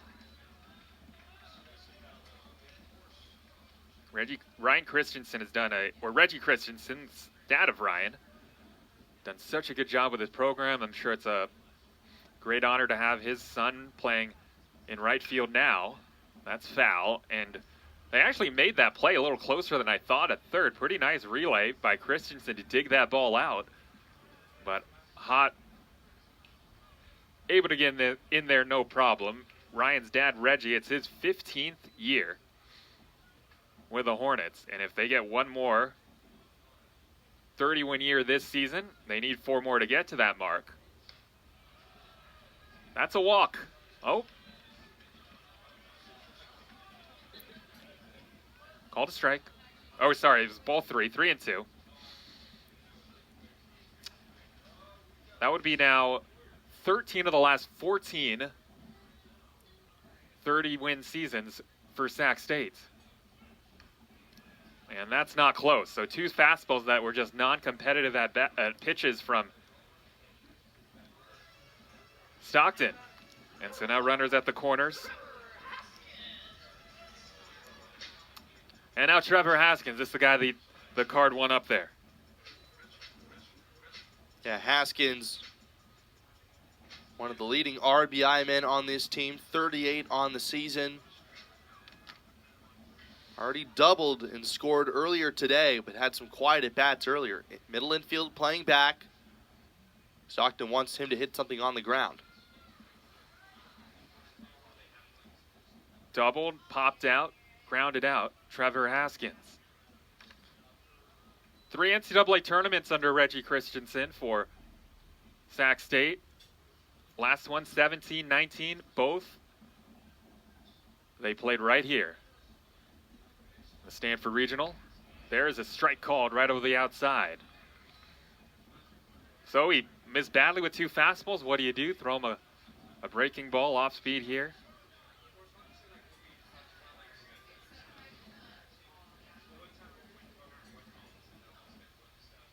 Runners at the corners, 1 out. And Haskins pops it out of play. Had his sights raised, but that one was above the zone and in on the hands. Not a great pitch to get airborne, even though it is up in the zone. Now 0-2 count. And Stockton, who's got that good changeup, has a couple of levers to pull if he wants to get a strikeout or a ground ball. That's exactly what he needed. And Haskins, you do that to Trevor Haskins, and that gives you all you need to know about how much that thing's moving. And now it's up to Court McDonald. And Court's been Stanford's hottest hitter over the past weekend. Walk-off single on Friday. A lot of hard contact throughout the weekend, including today with the double, a run batted in, and a line out. Swinging a line drive to left, starting to sink. Walton coming in, he's there, puts it away. Well, Stockton gets out of it. Haskins, a guy that as Cardinal fans know, he does not strike out often. He goes down for only the 20th time this year via the K, and he completely broke him down. McDonald lines out, and that will end the inning. So it remains just like it was after the top of the second. Stanford 2, Sac State 1. We go to the 8th. Sam Garwal on the pitch for Stanford on a beautiful evening, getting a little chilly here in the stands as the sun has set. 2-1 Stanford. We had a lot of offense through the first inning and a half. We've had absolutely nothing since. And now the Cardinals 6 outs away from getting a win. And it's going to be Garwal to pitch. We'll tell you about him in just a second. But first, here's the final line for another great midweek start for Nick Dugan. 7 innings, 6 runs, a run, 6 strikeouts, and then one of the big numbers, no walks. And so now Garwal on to pitch. And Carson, tell us about the left-hander that the Card have throwing right now to Tyler White. Yeah, well, Garwal, his most recent outing came in a very high-leverage spot. He threw in the 12-inning game that Stanford won against Wake Forest. That's worked him into a pretty high-leverage spot here. Garwal, who at the start of the year was kind of in a mop-up role, first year pitching after missing all of last year with an injury. He transferred from Northwestern and now in his first year playing in a Cardinal uniform. Yeah, big guy, 6'4", 238. First man out of the pen. Great start, Nick Dugan. And again, this is Sac State offense that has a lot of talent. White late on a fastball at 89.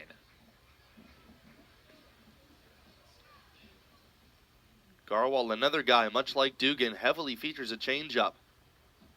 Really pronates the ball well, gets a lot of depth. Let's see if he uses it here.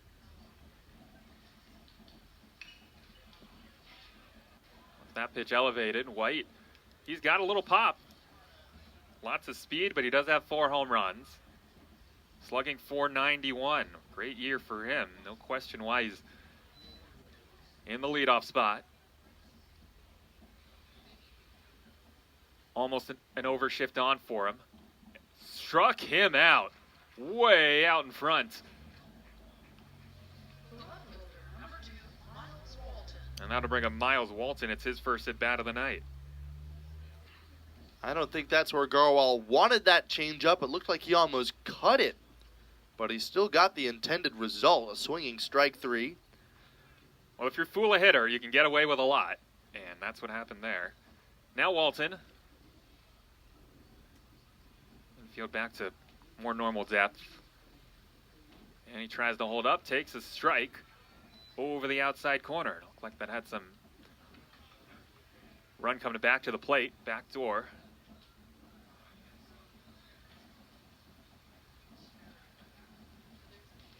Well, obviously Stanford,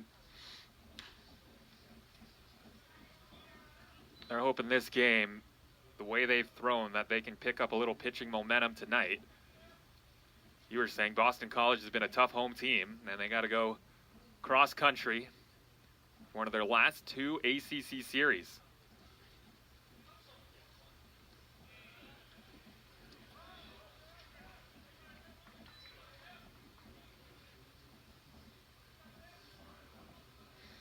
Mentioning both of these teams, obviously everybody knows about how good Stanford has been, one of the premier schools on the West Coast. You don't want to walk Walton, who's got good speed. Stanford, the winningest Division I program in California since 2017. The program that's 5th is Sac State. A lot of great teams in the Golden State. That is an excuse me swing and a foul on a pitch that might have been ball 4. Santa Barbara won 301 games over that stretch. Irvine, UCLA, and then Sac State, 285. Since 2017, Cardinal 311.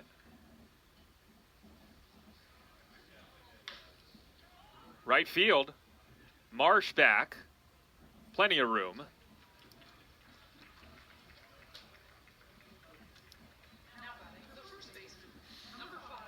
And now here's J.P. Smith. Carson talked about the damage that Smith has done, and this is an important inning. You want to get through Smith, who is one of the guys in the lineup that maybe has the best chance to knock one out of the yard. 8 home runs on the year. He had 22 last year. This year his strikeout numbers are down, but he's not hitting for quite as much pop, and I think he was trying to tie this baby up with that swing. Got the fastball to hit too. A little bit below the belt, but still looked like he had that timed.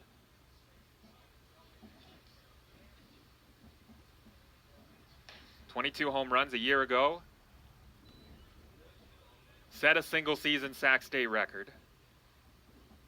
And he has 36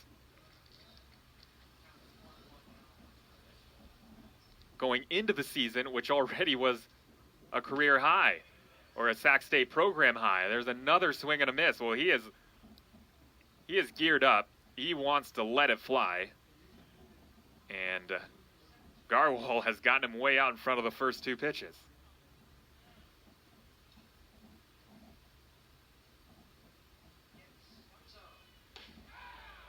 Did not get the call. Here, the Cardinal dugout, they thought it was a strike. TrackMan, that was just off the outside, according to the computer strike zone we get, which we don't know. We don't know if it's 100% accurate, but it's pretty darn close. 2-2 pitch. He struck him out. J.P. Smith, their top slugger, way out in front, and Garwal with a nice comeback to the last couple hitters. And he Ks Smith and gets through a huge hurdle in the Sac State order. We go to the bottom of the 8th. Stanford 2, Sac State 1.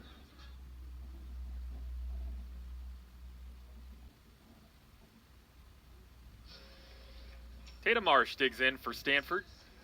leading 2-1 here in the home half of the 8th. Marsh, Nadai, Sasaki, again, what a job by the Hornets.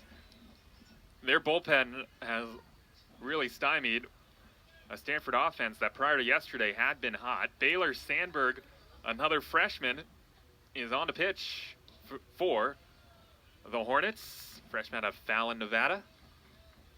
Yeah, his last time he appeared, he threw a scoreless inning against Nevada on the 22nd of April. Missed a lot of time earlier this season. Had a gap in his playing time from late February till early April.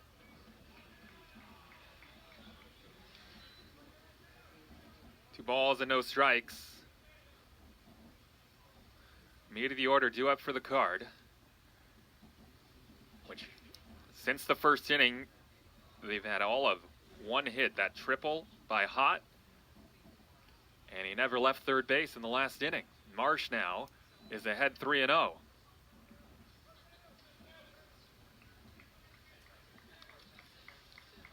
And I said, by the way, I want to correct something. I said Smith had 22 home runs last year. There's a strike.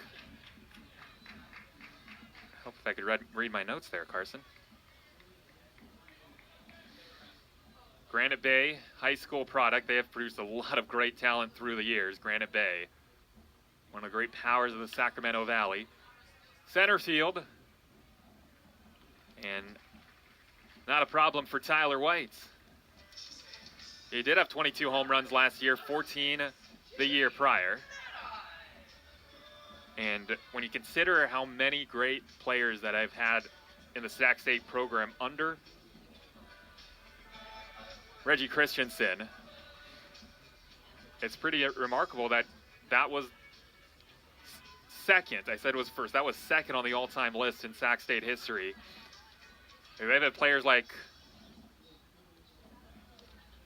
Reese Hoskins, who is one of their top stars of all time. Here's Nadai. And then Josh Outman for the Dodgers, who is still back in the minors, but he was near the Rookie of the Year. James, thank you. I think Josh Outman, that's... Definitely a ball player. Yes, he was. Former relief pitcher, I believe, yeah, for the Rockies. For the A's, too. There you go. I had a 50-50 chance. I've been calling, James Josh a lot. James Outman, who almost won Rookie of the Year a few years ago. And then they had a kid come through the program a couple of years ago named Vahiva Aloy. Yep. Who's no longer with the Hornets. He transferred to Arkansas. Great freshman year. Here's Jimmy Nadai, who's put on a clinic defensively tonight. And Aloy is kind of in that inner circle of collegiate shortstops, in line to possibly go in the early rounds of this year's Major League Draft. Yeah, he was so advanced for his age. I saw him a couple years ago in his lone season with the Hornets. Nadai rips it, caught. He scalded that. That was 106, and it almost took off the glove of Mullen, who caught it and somehow avoided that thing blowing a hole through the webbing. And now Sasaki.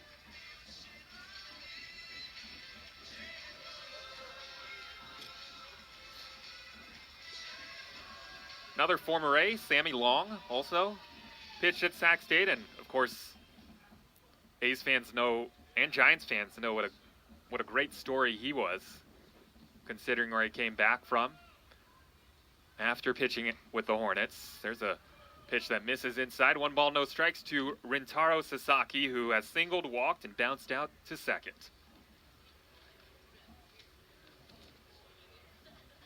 And a lot of their great years have come with Reggie Christensen at the helm, 15th year. Sasaki grounds it into the shift and past everybody. Shift that, he says. Sasaki hits it right past Cameron Sewell. He cannot place it anywhere else almost on the right half of the diamond without an infielder getting it. But he found the spot. And that's got to feel good for Rintaro. Multi-hit game.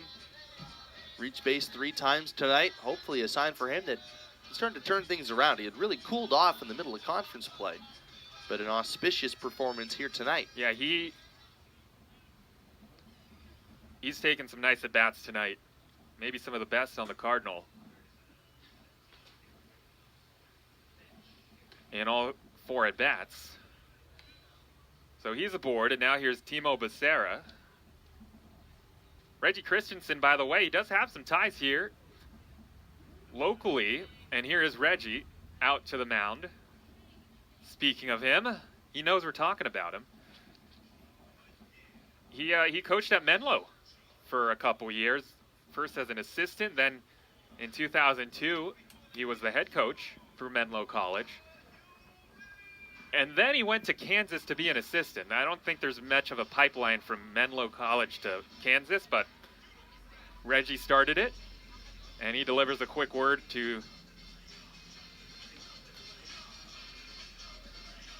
the Sac State right-hander, Baylor Sandberg. Nobody in the Sacramento State pen. And very few getting stretched out. So unless things really go south, Sandberg will be charged for finishing off the inning.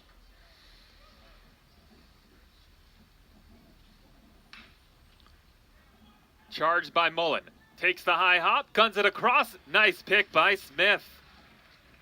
And that'll do it. Well, if that is all for the Sac State pitching, they have a lot to be happy about tonight. 2 runs for the Card in the first inning.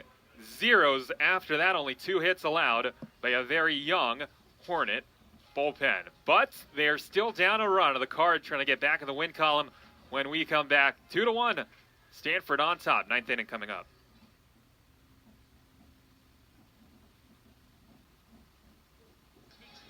All right, Sam Garwal trying to lock this thing up for Stanford, get them back into the win column, trying to pick up a little momentum heading and their long East Coast road trip to Boston. First things first, got to get through this 9th. Luis Pimentel Guerrero, who has been a thorn in the side of the Cardinal tonight. He leads off against Sam Garwal, of course. Not to bring up bad memories, but as Card fans know, this has been a very sensitive time for Stanford fans. The 9th inning, the last 3 times they've had a lead in the 9th. Save situation, they have not been able to shut it down. They've given up the lead.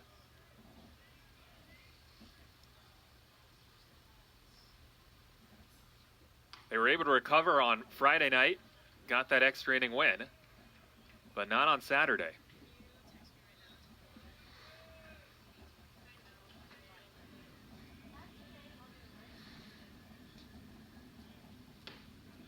Inside corner, strike 2 to Pimentel Guerrero, who is out of Burlington, Ontario, north of the border.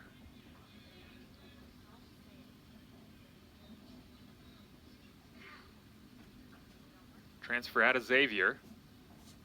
And strike 3 call on the inside corner. That is some paint. And there's 1 out.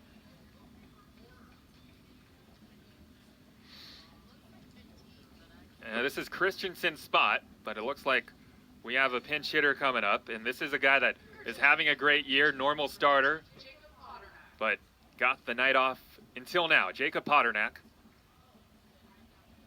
who's another guy that started his career at Xavier. He is originally from the Philippines, and he had a good rip of that one and fouls it back and out of play.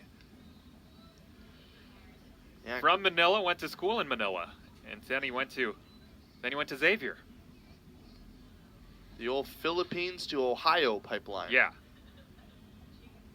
And then to Kansas, where he went to community college. Slow roller. Becerra on the short hop. Perfect. 2 outs. Well, that's now 11 in a row set down by the Card.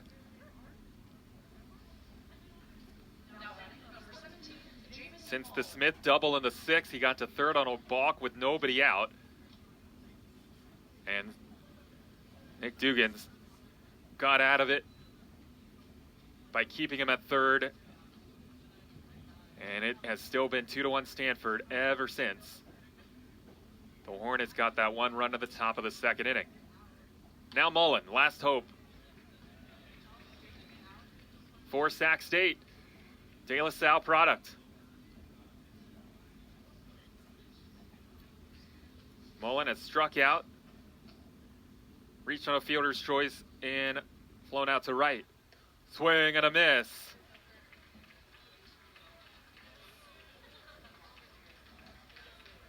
Trying to exercise some ninth inning demons. Stanford.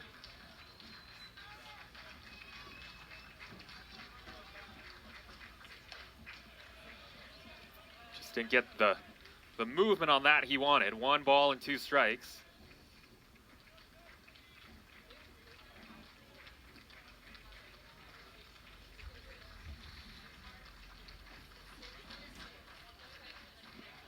And Mullen stays alive. That one's still out of the zone, but on that fastball, such a balanced swing from Mullen, you'd have to believe that if he gets another fastball in the zone, he'd get the barrel to it. 1 ball and 2 strikes. Cardinal fans trying to give him some encouragement. And that was caught funny by Lavin. It might have been in the strike zone, but just didn't give our home plate umpire, Ryan Bleiberg, a good look at it. According to the TrackMan zone, that was well in there at the bottom of the zone. Didn't get the call. 2-2 pitch. So that might be significant. We'll see. This at-bat continues. It'll at least cost Garwal a few extra pitches, but hopefully, if you're a Cardinal fan, that's all.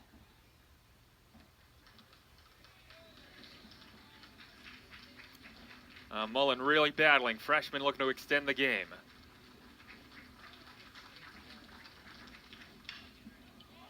Fly ball to right. In the park. Marsh is there. Ball game. Maybe a few hearts skipped a beat around the park when that ball left the bat, considering how it's been for Stanford over the last few weeks. But into the waiting glove of Tatum Marsh, and the Stanford Cardinal get a much-needed win before their final 2 ACC series.